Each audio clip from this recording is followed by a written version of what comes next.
Kevin Durant hasn't played an NBA game since January 8th. It's almost been 2 months, and tonight he made his debut for the Phoenix Suns as they catch a road win in Charlotte versus the Hornets.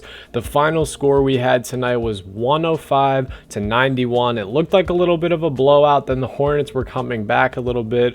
Kevin Durant looked amazingly efficient tonight. Devin Booker looked awesome tonight, almost having 40 points. There's a lot to unpack, and we're going to get into all that in today's video.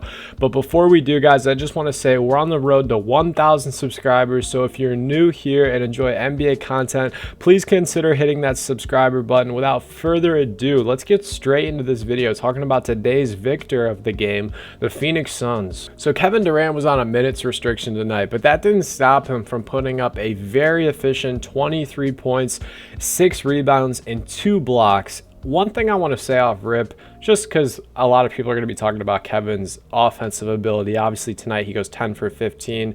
Very, very, very efficient night. You know, he had 2 3-pointers as well in those limited minutes. I just want to say, I think it's super like crucial, the defensive role that Kevin's going to be playing on this team, kind of helping DeAndre Ayton. One of DeAndre's biggest knocks coming into the league was that he has this big, broad shoulders and a big wingspan, and he's a big body, you know, 7'1", huge center prospect, but his defense isn't going to translate over to the NBA level. Like, people saw that he was averaging 2 blocks a game in his college career at Arizona, and they worried that it wasn't going to transfer over to the NBA. Kevin is a very lengthy and underrated low post defender, and we saw that tonight. And in the first quarter, he had 2 big blocks down on the low post against Charlotte. Now, granted, we're talking about against Charlotte, but that's not really the point. The point is, I just really feel like Kevin is going to help funnel and create like pressure down in the low post.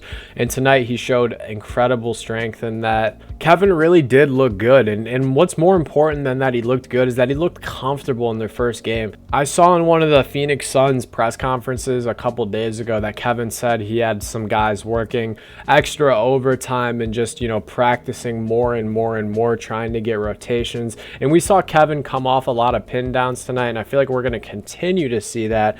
One thing I thought was really interesting about this is that in the first half, the Phoenix Suns did not attempt a single free throw, and it just goes to show you that with Kevin and Chris and Devin Booker and even DeAndre Ayton, a lot of these guys are taking those 18-footers, those jump shots on the elbow, or even letting it fly from 3, and they're just not really driving in and trying to be the aggressors and get those foul calls. And I mean, that's winning basketball come playoff time. Like, in the playoffs, you need those mid-range killers. And since 2021, Kevin Durant, Devin Booker, and Chris Paul have 3 of the top 6 shots, or spots I should say, sorry, for mid-range shots made since 2021. I think that's a very interesting stat, and I think it's going to bode very well for them come playoff time. While Kevin looked comfortable tonight, Devin Booker looked electric and in his bag. He had 17 third quarter points and finished with a stat line of 37 points, 7 assists, and 6 rebounds. It was really nice to see the Suns just moving the ball tonight. You had Chris Paul, who also had 11 assists tonight. That was really great to see him just kind of facilitate and not have to worry so much about an offensive load. He was very inefficient tonight, going 1 for 8 from the field, but everyone on the Suns, including the role players, were playing their role, which is awesome to see on a team with championship aspirations. DeAndre Ayton tonight, he did it all, really. He had 4 assists tonight, he had 16 points tonight, and he had 16 rebounds tonight. You absolutely love to see that in your big when they're dominant on the glass. Ayton possesses all the tools to be, you know, a cornerstone big. Before Kevin got here, before Chris even got here, we were talking about this, what could be of Devin Booker and DeAndre Ayton as a 1-2 punch, you know, quote unquote the next Shaq and Kobe. Obviously Ayton is not the next Shaq, but on these nights where he's grabbing 16 rebounds and he's shooting very efficient 70% from the field and scoring his 16 points, you absolutely love to see that. He's not doing too much. He's not biting off more than he can chew. He's just playing his role very well. And another 2 quick shout outs I want to give for the Phoenix Suns. Josh Okogie and Torrey Craig. You guys play your roles phenomenally, and you're really filling the shoes of Jay Crowder's loss and absence, and you have been for the most of the season. This team is incredibly deep, and it was really good to see TJ Warren get his third game out there, and Campaign came back, and Damian Lee was out there getting minutes. Just a very, very fun game to watch for the Phoenix Suns. I think that it's going to be fun all season watching this team. There's not really much to say. I mean, Kevin, he looked amazingly comfortable out there. Devin Booker took care of the scoring load while he was on his minutes restriction. Chris Paul was facilitating very well. Ayton was rebounding very well. The role players stepped it up tonight and played big, even in the second unit when it was looking grim in that third quarter, because Phoenix scored 22 points and Charlotte had 32 points. It was just not looking good. You know, it was a 6-point game going into the fourth quarter, but then Kevin checks back in, the starters check back in, and that 6-point lead turns into a 12, and that 12 turns into a 15. That's besides the point. Now let's start talking about the Charlotte Hornets. First and foremost, he didn't have the best night tonight. He only had 8 points, 6 assists, and 5 rebounds.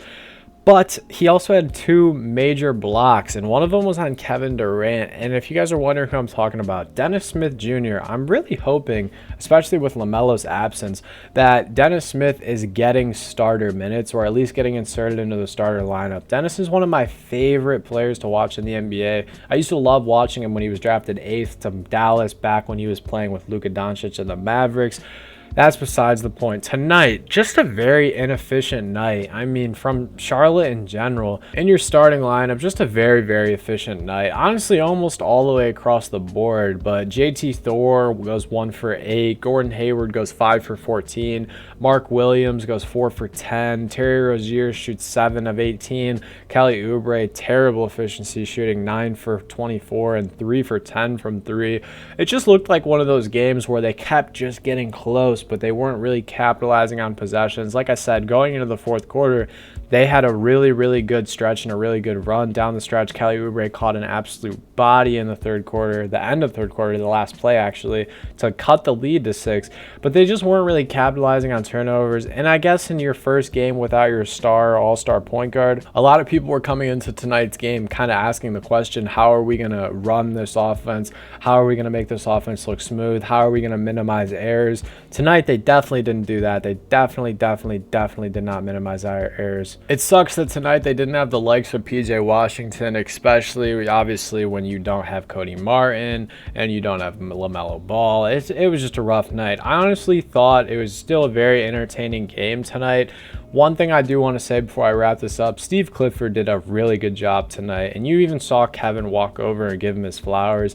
He had some really great sets in the third and fourth quarter, and when Kevin and Devin were heating up, he was trying his hardest to get his defenders moving and active and just throw bodies at them. It was actually funny in the fourth quarter. He was pretty much screaming and yelling at/for Gordon Hayward to listen to something he was saying, but he just wasn't. And obviously you can only do so much to stop the NBA's best scorers. But I mean, Kelly tonight, he looked all right. You know, aside from his inefficiencies, he did have 26 points and 9 rebounds, and he was a really good energy guy tonight. But when you're playing 38 minutes, and Terry as well, 38 minutes, you guys only combined for 46 points.